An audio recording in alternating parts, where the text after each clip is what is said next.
আজ 29শে September world heart day, অর্থাৎ আজ হৃদয়কে ভালো রাখার দিন। কিন্তু প্রতিদিনের ব্যস্ততা, সাময়িক প্রলোভন আর নিছক ডোন্ট কেয়ার মনোভাব এর টানাপোড়েনে কি আদৌ সুস্থ আছে আমাদের হার্ট? কতটা সুরক্ষা দিতে পারি আমরা? কতটা বিপদই বা অপেক্ষমান অদূর ভবিষ্যতে? তো ব্যস্ততা আধুনিক জীবনের অঙ্গ। সকালে কর্মক্ষেত্রে যাওয়া হোক বা সামান্য অবসরে নিজের শখ পূরণ, দৈনন্দিন জীবনের নানা ভুল বদলে কি হার্টের সমস্যা বাড়ছে? Heart is the heart of wellbeing. হৃদরোগের স্বাস্থ্য সম্পর্কে সচেতনতার কোনো লিঙ্গ বা বয়স নেই।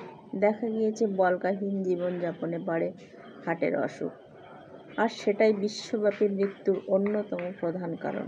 বর্তমানে সেডেন্টারি লাইফস্টাইল, কম শারীরিক কার্যকলাপ, অনিয়মিত খাদ্যাভ্যাস, তীব্র মানসিক চাপ এবং পরিবেশ দূষণে হৃদরোগের ঝুঁকি আরও বাড়ছে। তো হার্ট ভালো থাকলে যে কোনো বয়সেই আপনি তরতাজা থাকবেন, অন্তত শারীরিক দিক থেকে তো বটেই। তো হার্ট ভালো রাখতে গেলে আমাদের কি দরকার? ভালো ঘুম দরকার। তো সেই দিক থেকে স্লিপিং সাইকেল ও রোজগার খাদ্যাভ্যাস কীভাবে হার্টের স্বাস্থ্যকে প্রভাবিত করতে পারে? তো ঘুম দেহের সর্বোচ্চ হিলিং টাইম। ঘুমের সময়ে শরীরের যাবতীয় ক্ষয়ক্ষতি মেরামত হয়, অঙ্গ প্রত্যঙ্গ নিজের ছন্দে ফিরে আসে। কিন্তু দুর্ভাগ্যবশত এই তরুণ প্রজন্মের মধ্যে ঘুম নিয়ে কোনো সচেতনতা নেই।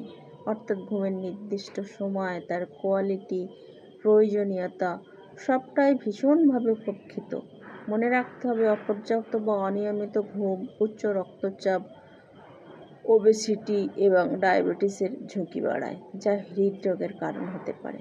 ভালো ঘুমের কোনো বিকল্প নেই। ঘুমের সময়ে হার্টবিট স্বাভাবিক থাকে, এতে আভ্যন্তরীণ প্রদাহ কমে ও রক্তচাপের স্বাভাবিক স্তর বজায় রাখে। অন্যদিকে হার্ট প্রসঙ্গে ডেইলি ফুড হ্যাবিট খুবই গুরুত্বপূর্ণ।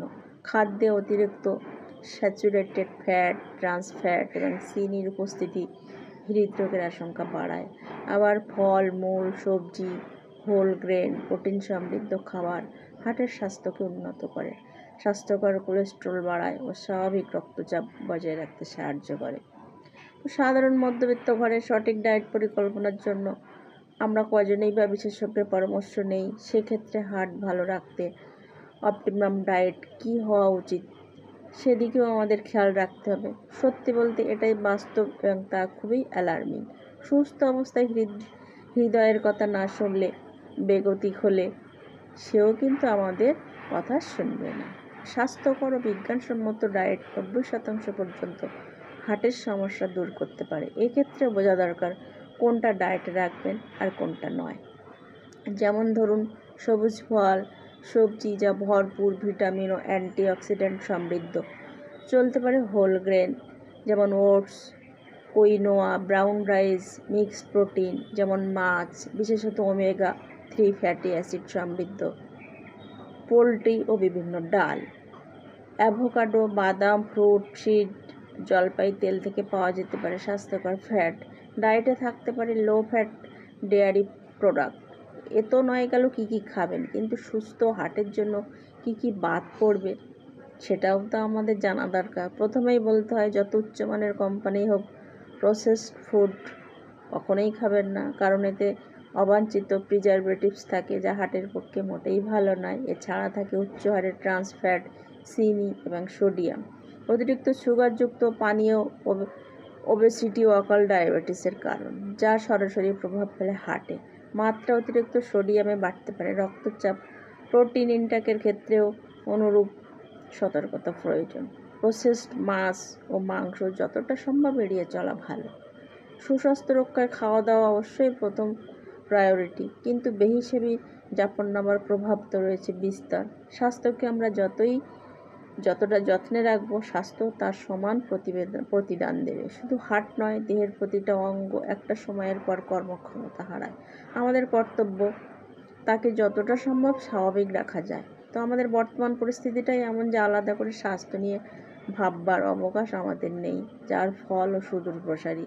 বিভিন্ন সমীক্ষায় দেখা গিয়েছে 20 থেকে 30 বছর বয়সীদের মধ্যে উচ্চ রক্তচাপ ও কোলেস্টেরলের সমস্যা বাড়ছে। ফাস্ট ফুড, জাঙ্ক ফুড, অনিয়মিত খাদ্যাভ্যাস এর অন্যতম কারণ। মধ্যবয়সীদের মধ্যে 40 থেকে 50 coronary artery disease, high cholesterol খুব কমন।